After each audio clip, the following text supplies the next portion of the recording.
อันอายสิไปเจ้าผ่านมาดึงแค่หูมันบ่แม่แล้วสิเอวจังใด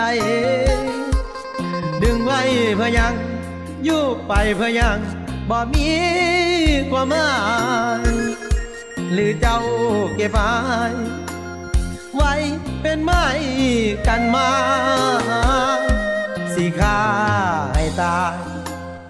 อายก็คือเก่าเบิดคำที่เว้า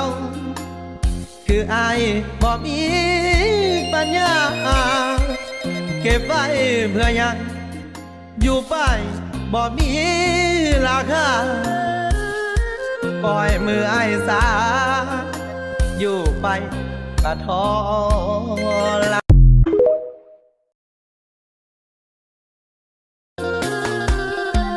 อันอายสิไปเจ้าผ่านมาดึงแค่หูมันบ่แม่แล้วสิเอวจังใดดึงไว้เพื่อยังอยู่ไปเพื่อยังบ่มีความหมายหรือเจ้าเก็บไว้เป็นไม้กันมาสิฆ่าให้ตายอายก็คือเก่าเบิดคำที่เว้าคืออายบ่มีปัญญาเก็บไว้เพื่อยังอยู่ไป